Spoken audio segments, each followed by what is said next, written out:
আমরা বলবো যে পত্র পত্রিকা কিন্তু উচিত বিভিন্ন মিডিয়াতে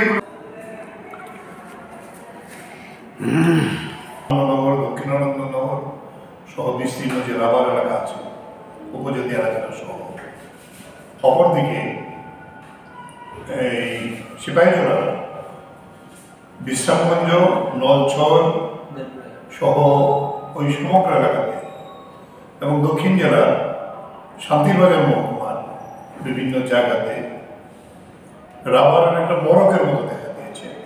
সেটা হলো রাবার গাছের পাতা কিছু ঝরে যাচ্ছে আর কিছু এমনকি কাঁচা পাতাও পড়ে যাচ্ছে, গাছটা প্রায় মৃত্যুপ্রায় অবস্থায় দাঁড়িয়ে গেছে। এই ধরনের রোগ ত্রিপুরাতে অতীতে কোনোদিন আসেনি। সঙ্গে সঙ্গে বিষয়টা যখন আমাদের নজরে এসেছে তখন 18ই আগস্ট আমাদের ডুকলি মহকুমা কমিটির পক্ষ থেকে রাবার বোর্ডের নজরে এটা নেওয়া হয়।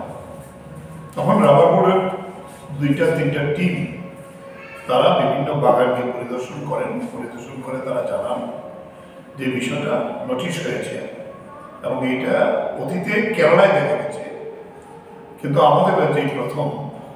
ফলে তারা তাদের যে বিশেষজ্ঞ তাদের মতামত নিয়েছে, দেখেছে এটা একটা ফাঙ্গাল ডিজিজ।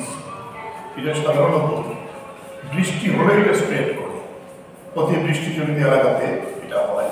ত্রিপুরায় এবারও বৃষ্টিপাত বেশি হয়েছে তার প্রকোপে এই প্রথম এই ডিজিজটা এখানে এসেছে। এই ডিজিজটা আসলে পাতা পড়ে যাবে শুধু, এর থেকে আর কোনো লেটেক্স আসবে না।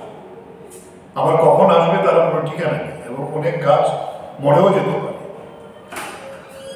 তো আমরা বিষয়টা যখন আমাদের নজরে এসেছি যেটা একের পর এক বিভিন্ন জায়গায় ছড়িয়ে যাচ্ছে, তখন আমরা গতকালকে আমাদের সম্পাদক প্রণব দেবরায় সহ আমি এবং আমাদের রাজ্য কমিটির সদস্য নাটন সিং আমরা রাজ্যের বিশেষ করে কাছাকাছি এলাকায় আনন্দনগর ওইখানে যাই।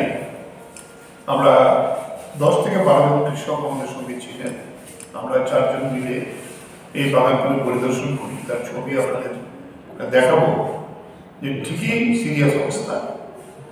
এবং ওইখান থেকে আমরা আমাদের রাবার বোর্ডের যে জয়েন্ট কমিশনার আছে, জয়েন্ট কমিশনারের কাছে আমরা যোগাযোগ করি যে আমরা একটু কথা বলতে চাই।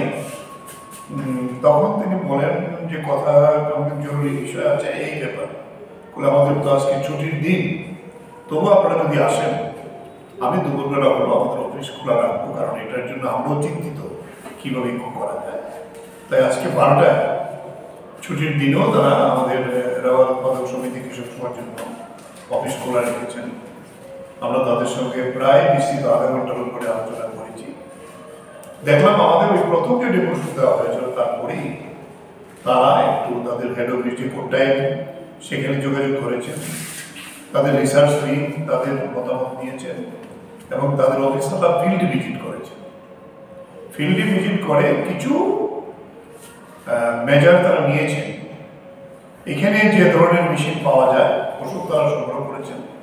এটা একটা পেস্টিসাইড দিতে হবে, যে পেস্টিসাইডটা স্প্রে করতে হবে গোটা গাছে।